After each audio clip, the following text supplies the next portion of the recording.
Hey guys, it's Mathel here once again, and it is of course time to try out Hollow Palm for a second time, but this time around it's an elemental version and it's going to be Tectonic Slam.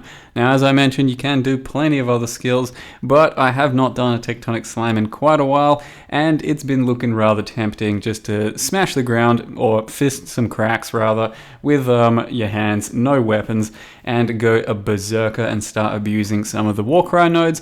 Still not too much on the heavy abuse, but honestly, you got to get in on some Warcry and some Hollow Palm stuff before the next league, because I doubt a lot of this stuff is surviving.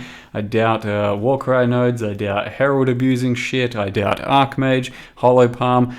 I can't see a lot of this stuff surviving, so get on some OP stuff while you still can, at least as far as I can tell. I've been wrong about most nerfs in the past, so why fucking listen to me?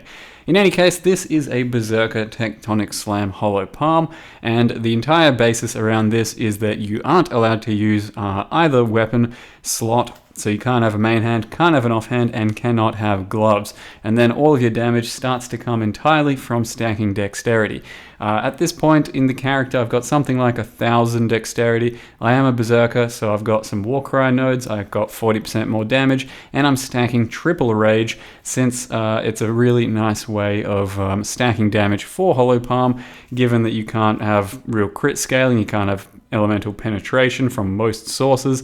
There aren't too many thick nodes except for just dexterity and some weak percent damage increases. So triple rage and having a whole bunch of extra attack and cast speed from that is extremely thick, and this character looks like it should end up being potentially the best one of the league, but it'll take a little bit of work and a little bit of leveling to get me to around 5,500 life, with plenty of support from defense of Enduring Cries and Fortify, which is slightly buffed through nodes, the real overpowered instant Warcry nodes, which I'll show you in a second when I go over how the character's built, and then the fact that you've got a decent amount of leech and insanely good damage. Damage should be something like 5-6 million DPS a second against Shaper level targets. For a Tectonic Slam, that seems pretty thick, especially since you will have a very good attack speed at the same time. And that's actually not even factoring in endurance charges for the increased damage from the charged slam. Now, previously I did say that Chieftain is quite likely the nicest way to build one of these characters, and it possibly still is, but there's just no easy way to overlook the Warcry current passives from the medium nodes, so I figured it had to be a Berserker and I had to give it a shot, and so far it has not disappointed. So if you're looking at doing some Hollow Palm, stack some dexterity, it's going to be the easiest leveling of your life, and this character probably had the biggest leveling damage I've ever had. I was one-shotting everything, including beefed up bosses, and then you can just see some really dumb stuff start to happen in maps as well. This is still only a tier 5 or 6 map, but I'm fairly low level, and I'm just straight up one-shotting including the boss on this Legion, and I'm fairly thick and tanky. Even though I won't have much life in the end, there will be enough damage reduction to make this character rather thick. At least I think so. There still is going to be lots of work to do, and we'll see how it goes, but I feel like we're onto a winner with this sort of combo, and I don't think you can really lose by doing Hollow Palm. It's just going to be that good, and this character, 1-for-1, should be able to have a substitute of Infernal Blow, if you'd rather Infernal Blow, though I think it will have much less single target DPS than Tectonic Slam, though quite likely much more satisfying clear. So with all that said, let me jump into what the character looks like at the moment, how I've built it, and a few of the intricacies of the Warcry nodes.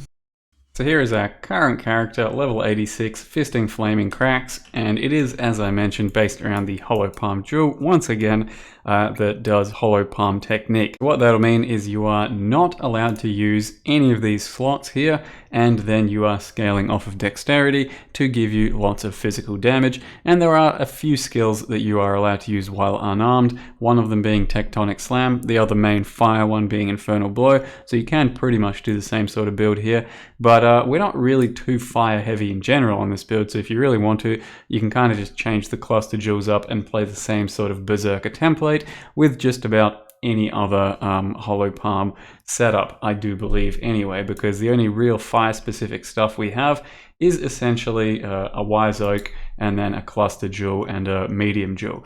But the idea is we are based around Tectonic Slam. If you're unaware how that works, every time you attack, there's a 35% chance to consume a charge to create much more area and much more damage. Other than that, you are just plain fisting the ground, and it looks something like that.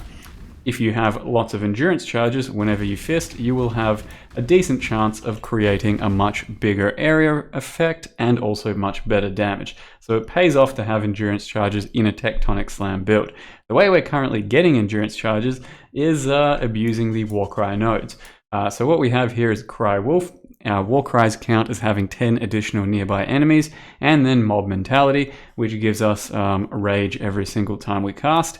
A Warcry, likewise another node over here, which is Mob Mentality once again, so we have 10 rage every single time we Warcry, and then Haunting Shout, which gives us Intimidate. Comboed with that, you have the Berserker node, Warbringer, which gives you 25% life and mana whenever you Warcry, 100% increased Warcry duration, 100% cooldown recovery speed, you get 20% increased damage, 20% increased attack speed, and 15% chance to double damage if you've Warcried recently. Combo that with everything we've got so far, and a second wind attached to the Enduring Cry, you can see that we've got a 1.3 second cooldown on our Enduring Cry. As well as that, we do have a instant battle cry here, which means all of our stuff Warcries are instant, and thus you can put it on your left click and just run around and have it go on autopilot for you. But I've also got it attached to E for whenever I'm standing still and want to do some single target DPS, like so. So you can keep spamming your Warcry while single targeting and standing still. But you can go pretty damn heavy with this sort of rage stuff and the cooldown recovery and get some serious Warcries happening. So you can see our rage is easily sustainable throughout this, as well as helping sustain through these nodes over here, and then giving us a lot of extra damage through this. If you just run around for a few seconds, you can see that we get to 50 rage quite quickly. You can also see that we maintain endurance charges immensely easily. You can see that we have Enduring Cry buff up permanently, which is an extra 400 life a second, which is at the moment 10% life regen. Every 1 to 1.5 seconds, I'm gaining 25% life back instantly, which is pretty much better than my life flask. And then you can see that if you press Berserk, which is a huge damage multiplier and damage reduction technique, we can maintain it while spamming Enduring Cry for 13 seconds at the moment, which makes you a very big, beefy, and thick boy indeed. You can go much higher with this sort of scaling if you really want, but I'm keeping it fairly mild still with only 2 Warcry medium clusters. And on top of that, you can rotate a Rallying Cry into the build to have a 25-second buff or so. That also gives you a pile of damage and a pile of mana regeneration. So it helps us maintain our mana on this sort of build, even though we have a mana leech node from a large cluster here. But it's still a little bit clumsy without more mana regen and without the instant from there. But you can see that Rallying Cry, when comboed with one of these nodes, and if you want you can stack more of them so that it becomes more potent, gives us quite a lot of damage. Currently, let's just say we'll get us up to 50 rage stacks, so you can see a good comparison. That was about a 300k tooltip or so, right? It's now up to 820. You press Rallying Cry, and Rallying Cry gives us almost another 100,000 damage on top of the mana regen that it gives. So Warcry is currently pretty busted, and I'm not even doing the most overpowered stuff with it, which is stacking crit and crit multi. So you can look into that as well if you really want, but I don't know, the game's kind of a fucking clown fiesta right now. You can do whatever the hell you want and play anything with things like Rallying Cry and these Warcries. So I don't know where to go from there, but here's my build anyway, and it's going to abuse just a few little busted things, but nothing too special at least. So we do currently have Tectonic Slam attached to Pulverize for more area, Ruthless, Elemental Damage with Attacks, Multi-Strike, and Fortify. Fortify is up permanently and is also buffing us even harder with these few nodes. And then I've only got 60% of my Fizz converted to fire at the moment, which isn't a big deal because I don't have that much fire penetration or scaling. So it's about the same to keep my damage as physical as well. It is obviously better to go full fire, but it costs a bit of investment because you either have to go up to Avatar of Fire, you either have to wear a Zoph's Blood, or you need to convert the other 40% through our Anger Watcher's Eye.